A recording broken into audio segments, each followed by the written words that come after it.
Yes, of course. Welcome. Welcome to Oman. Thank you. Your tea.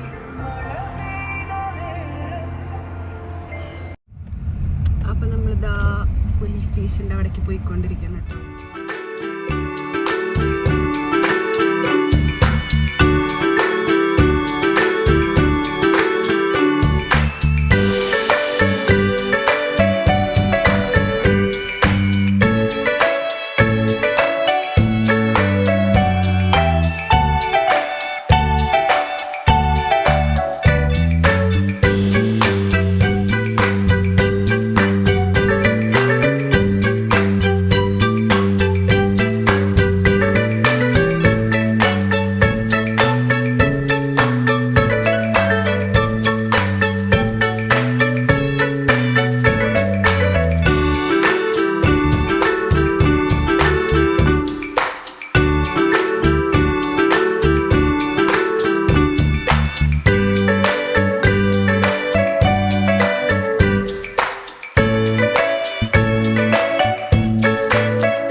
Channel എല്ലാവരും നല്ല അടിപൊളിയായിട്ടിരിക്കുകയാണെന്ന് വിചാരിക്കുന്നു.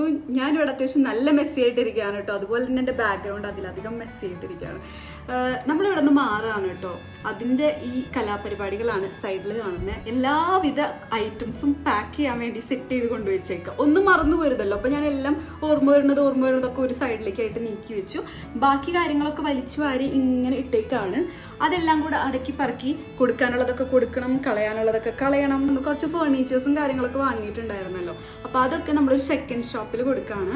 വൈകുന്നേരം അവർ വന്നതൊക്കെ എടുത്തിട്ട് പോകും. നമ്മൾ പക്ഷേ ഈവനിങ് ആകുമ്പോഴേക്കും ഷിഫ്റ്റ് ആവും. നമ്മളിവിടെ നിന്ന് നേരെ മസ്കറ്റിലോട്ട് പോകും. ഇപ്പം നമ്മൾ സ്റ്റേ ചെയ്യുന്ന നിസ്വയിലാണ് കേട്ടോ. ഇവിടെ നിന്ന് നമ്മൾ മസ്കറ്റിലോട്ട് പോകും. അവിടെ നിന്ന് നമ്മൾ 2 ദിവസത്തിനകം നാട്ടിലേക്ക് പോവാണ് ഗൈസ്. എക്സൈറ്റഡ് ആണോ എന്ന് ചോദിച്ചാൽ എക്സൈറ്റഡ് ആണ്. അതുപോലെ തന്നെ കുറച്ച് ഒരു മിസ്സിങ് ഫീലിംഗും ഉണ്ട്. ഫ്രിഡ്ജ് കാലിയാക്കലിൻ്റെ ഭാഗമായിട്ട് കുറച്ചധികം ഡിഷസ് നമ്മൾ തലേ ദിവസം പ്രിപ്പയർ ചെയ്തിട്ടുണ്ടായിരുന്ന കാരണം ഇന്നത്തെ പോകുന്ന ദിവസം നമുക്ക് വലിയ കാര്യമായ കിച്ചൺ പരിപാടികളൊന്നും ഉണ്ടായിരുന്നില്ല. ലഞ്ചെല്ലാം ലാവിഷായിരുന്നു. അങ്ങനെ പെട്ടെന്ന് വൈകുന്നേരം ആയ പോലത്തെ ഒരു ഫീലായിരുന്നു കേട്ടോ. അങ്ങനെ നമ്മൾ ഇറങ്ങാറായപ്പോഴേക്കും ചെറിയൊരു മിക്സ്ഡ് ഇമോഷൻസ് ആയിരുന്നു ഞങ്ങൾക്ക് 2 പേർക്കും ഉണ്ടായിരുന്നത്. നമ്മളുടെ റൂമൊക്കെ കാലിയാക്കി ഇറങ്ങണമെന്ന് വിചാരിച്ചെങ്കിലും ജോലിയുടെ സമയക്കുറവ് കാരണം നമുക്ക് അതിനുള്ള സാവകാശം കിട്ടിയിട്ടുണ്ടായില്ല. അപ്പോൾ നമ്മളിതെല്ലാം ഒരു ചേട്ടനെ ഏൽപ്പിച്ചിട്ടുണ്ടായിരുന്നു കേട്ടോ. ആൾ വൈകുന്നേരം വന്ന് എല്ലാം സെറ്റാക്കിക്കോളും. Bye bye.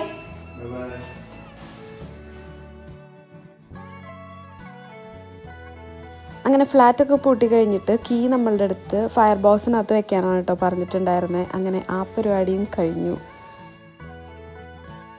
ഇന്ന് പെട്ടെന്നല്ലേ ദിവസങ്ങളൊക്കെ പോണേ. ഞാനിങ്ങനെ വീഡിയോ എഡിറ്റ് ചെയ്യുമ്പോൾ ആലോചിക്കായിരുന്നു കേട്ടോ, ഇന്നലെ കഴിഞ്ഞ പോലെയുണ്ട് എല്ലാ കാര്യങ്ങളും. ഇവിടെ വന്നിറങ്ങിയത് തൊട്ട് ഈ ഒരു തിരിച്ചു പോകുന്ന മൊമെൻറ്റ് വരെ ശരിക്കും ഓരോ കാര്യങ്ങളും ഭയങ്കര സ്പെഷ്യലായിരുന്നു. ഒരുപാട് ആളുകളെ മീറ്റ് ചെയ്യാൻ പറ്റി. അതുപോലെ തന്നെ പല ഭാഷയിലുള്ള ആളുകളെ മീറ്റ് ചെയ്ത് അവരുടെ അടുത്ത് സംസാരിച്ചു. പിന്നെ എനിക്ക് ഹിന്ദിയൊന്നും അങ്ങനെ കാര്യമായി അറിയില്ലായിരുന്നു. പക്ഷേ ഇപ്പോൾ ഹിന്ദിയൊക്കെ കേട്ട് കഴിഞ്ഞാൽ അത്യാവശ്യം മനസ്സിലാവും കേട്ടോ. ഇതാണ് ഹാംപ്ടൺ ബിൽഡിംഗ്. ഇവിടെയാണ് നമ്മൾ താമസിച്ചിട്ടുണ്ടായിരുന്നത്.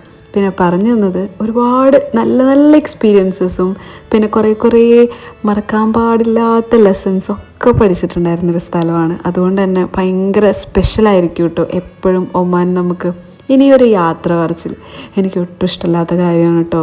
നമ്മളിങ്ങനെ ഒരു സ്ഥലത്തു നിന്ന് വേറെ സ്ഥലത്തേക്ക് പോകുമ്പോൾ അവിടെയുള്ള ആളുകളൊക്കെ ഇനി ഇന്ന് കാണും, എന്തെങ്കിലും കാണൂ അങ്ങനെയൊക്കെ പറഞ്ഞൊരു യാത്ര പറച്ചിൽ വരുമ്പോൾ ഭയങ്കര ഒരു മിസ്സിങ് അല്ലേ, ഒരു വിഷമമല്ലേ. പക്ഷേ പുതിയ കാര്യങ്ങൾ ചെയ്യാൻ വേണ്ടിയിട്ട് മൂവ് ഓൺ ചെയ്യണമെങ്കിൽ നമ്മൾ ചില കാര്യങ്ങൾ കോംപ്രമൈസ് ചെയ്യണം. അങ്ങനെ ചേട്ടന്മാരോട് എല്ലാവരും യാത്ര പറഞ്ഞ് പോവാണ് കേട്ടോ. അച്ചുവിൻ്റെ കൊളീഗ്സ് ആണെങ്കിൽ പോലും ഇവരായിട്ട് എനിക്കും ഭയങ്കര കണക്ഷനായിരുന്നു. കാരണം നമ്മൾ പൊതുവെ മോസ്റ്റ്ലി വീക്കിലി ഒക്കെ മീറ്റ് ചെയ്യാറുണ്ട്. അതുപോലെ തന്നെ ഫുഡൊക്കെ ലഞ്ചിനും ബ്രേക്ക്ഫാസ്റ്റിനൊക്കെ ഫുഡ് കൊടുത്തയക്കുമ്പോൾ ചേട്ടന്മാരെല്ലാവരും കൂടെ കഴിച്ച അഭിപ്രായമൊക്കെ പറയാറുണ്ട് കേട്ടോ. ഇത് ഇവിടുത്തെ കാശ്മീരി ടീ ആണ് കേട്ടോ. മെലൺ സീഡ്സും പംകിൻ സീഡ്സും സാഫ്രോണൊക്കെ ഇട്ടിട്ടുള്ള അടിപൊളി ടേസ്റ്റാണ്. അങ്ങനെ ആ ഒരു ടീയും കൂടെ കുടിച്ചിട്ട് നമ്മളെ യാത്ര തുടർന്നു. അങ്ങനെ മസ്കറ്റ് എത്താറായിട്ടോ. ഞാൻ ഇങ്ങനെ അച്ഛൻ്റെ അടുത്ത് പറഞ്ഞുകൊണ്ടിരിക്കുകയായിരുന്നു, നമ്മളിങ്ങനെ ഒരുവിധം 2 ആഴ്ച കൂടുമ്പോൾ ഇങ്ങനെ മസ്കറ്റിലേക്ക് ചേട്ടൻ്റെ അടുത്തേക്ക് വരാറുണ്ട്. ഇവിടെ ഒരു വീക്കെൻഡ് ഒരു ഡേ ഒക്കെ സ്പെൻഡ് ചെയ്തിട്ട് നമ്മളിങ്ങനെ പോവാറുണ്ട്. അപ്പോൾ ഇന്ന് വരുമ്പോൾ this is the last long drive. അപ്പോൾ റിയാലിറ്റി ഹിറ്റ്സ് എന്ന് പറയുമല്ലോ. അപ്പോൾ എൻ്റെ ഉള്ളിൽ ഇങ്ങനെ ദിസ് ഇസ് എ ലാസ്റ്റ് എന്ന് പറഞ്ഞൊരു ഫീല് വന്നുകൊണ്ടിരിക്കുക. അപ്പോൾ നമുക്ക് ചെറിയ രീതിയിൽ വലിയ രീതിയിലൊക്കെ മിസ്സിങ് വരുന്നുണ്ട്. പിന്നെ ഇത് നമ്മുടെ നാഷണൽ ഡേയുടെ ഹോളിഡേയ്സ് ആണ് ഇനി നാളെ തൊട്ടൊക്കെ സ്റ്റാർട്ട് ചെയ്യണേ. ഇന്ന് 19th നവംബറാണ്. സമയം ഏകദേശം ഒരു 8:45 നൈറ്റ്. നമ്മളിന്ന് പോയി. നമുക്കിന്ന് ചെറിയ ഒരു മീറ്റപ്പ് ഉണ്ട്. വീണ്ടും നമ്മൾ ഷൈൻ സാറും പൂജയും മുത്തുമണിയും ഒക്കെ ഉണ്ടാവും, ചേട്ടനും ഉണ്ടാവും. And it will be A good night എന്ന് എക്സ്പെക്ട് ചെയ്യും. അപ്പോൾ ഇനിയും കുറേ മൊമെൻറ്റ്സ് ഒക്കെ ഞാൻ ക്യാപ്ചർ ചെയ്യും. അതൊക്കെ ഞാനിങ്ങനെ ഷോർട്ടായിട്ട് ആഡ് ചെയ്യണതായിരിക്കും. ആൻഡ് ഫൈനലി നമ്മൾ നിസ്സ ബൈ പറഞ്ഞു മസ്കറ്റിലെത്തി.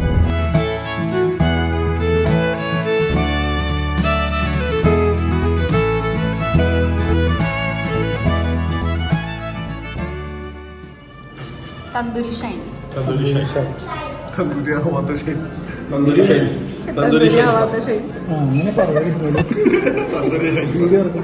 അങ്ങനെ തന്തൂരി ഷൈനും ബാക്കി ഐറ്റംസും കഴിച്ചു കഴിഞ്ഞ് ഒരുപാട് നേരം സംസാരിച്ചൊക്കെ ഇരുന്ന് ഞങ്ങളൊരു നൈറ്റ് ഡ്രൈവും പോയതിന് ശേഷം ലേറ്റായിട്ടാണ് കേട്ടോ വീട്ടിലെത്തിയിട്ടുണ്ടായിരുന്നത്. അങ്ങനെ ലാസ്റ്റ് ഡേ നമ്മൾ അടിച്ചു പൊളിച്ചു. നെക്സ്റ്റ് ഡേ പാക്കിങ്ങും കാര്യങ്ങളൊക്കെ ആയിട്ട് പെട്ടെന്ന് അങ്ങോട്ട് പോയി. പിന്നെ ഫുഡ് പുറത്തുനിന്ന് കഴിക്കാനായിരുന്നു പ്ലാൻ. പക്ഷെ പെട്ടെന്നാണ് പ്ലാൻ എല്ലാം മാറി. ഷൈൻ സാറും പൂജയും കൂടെ ഒരു ദം ബിരിയാണി ആയിട്ട് വീട്ടിലേക്ക് കയറി വന്നു കേട്ടോ. നല്ല കിഡിലൻ ടേസ്റ്റിൽ അവർ തന്നെ പ്രിപ്പയർ ചെയ്തിട്ടുണ്ടായിരുന്നായിരുന്നു.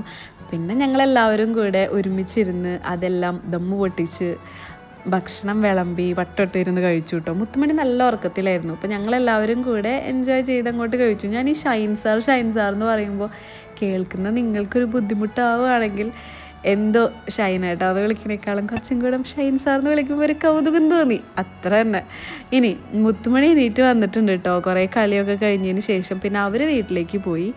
ഞങ്ങൾ പിന്നെ ഡിന്നർ കഴിക്കാൻ വേണ്ടിയിട്ട് നൈറ്റ് ആയപ്പോഴേക്കും ഒരു ചെറിയ കുട്ടി ഷവർമ്മ വാങ്ങിയിട്ടാണ് കേട്ടോ വീട്ടിലേക്ക് പോയിട്ടുണ്ടായിരുന്നത്. എനിക്ക് ഇവിടുത്തെ ഷവർമ്മ ഭയങ്കര ഇഷ്ടമാണ്. അപ്പോൾ എന്തായാലും ഇവിടെ നിന്ന് പോകുന്നതിന് മുന്നിൽ ലാസ്റ്റ് ടൈം കൂടെ ഷവർമ്മ കഴിക്കാനൊരാഗ്രഹം. അപ്പോൾ പിന്നെ അത് നടത്താമെന്ന് വിചാരിച്ചു.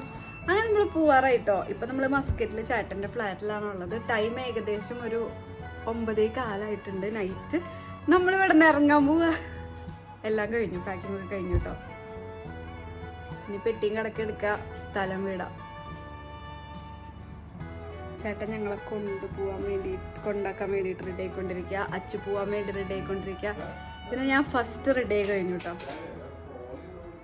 ലഗേജൊക്കെ ഇവിടെ പാക്ക് ചെയ്ത് വെച്ചിട്ടുണ്ട് കേട്ടോ. ഫൈനലി ഒരു ഫുൾ വീട്ടിലെ സാധനങ്ങൾ.